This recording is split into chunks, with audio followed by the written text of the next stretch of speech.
ta'ala wa barakatuh. Kamar yadda aka tashi da aiki a yau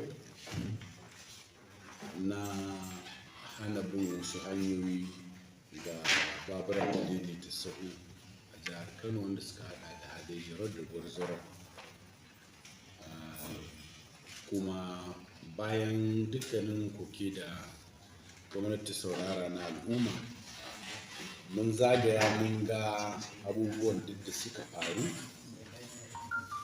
kuma gwamnati ta yadda da cewa kamfanin da suke gudanar da wannan sufurin wannan aiki ba su gama shiryawa yanda al'umma ba za su samu raɗaɗi na rashin samun abin hawa ba.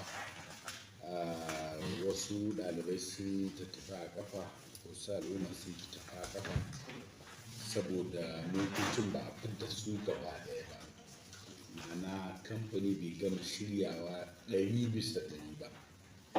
Gwamnati ta amince a daidaita sahu su ci gaba da hawa kan waɗannan tituna, kuma motoci su ci gaba da aiki a kan wannan tituna har zuwa lokacin da za a tabbatar da kowane tsari ya kammala da ɗaukar mataki na gaba. Bayan haka gwamnati ta umarce ni na yaba wa shugabancin daidaita sahu na ɓangarori daban-daban, musamman yadda suka yi hankali a wannan karo. Ba su shiga wani abu na zanga-zanga ba, ba su shiga wani abu na yajin aiki ba, kuma mai girma gwamna ya yi umarni waɗannan ƙungiyoyi na daidaita sahu da su je ta ƙarƙashin shugabancinsu na ƙungiyoyinsu su kawo sunaye na cluster mutum 10 manyan motocin da wanda za a ƙaro da wanda ake da su a ƙasa.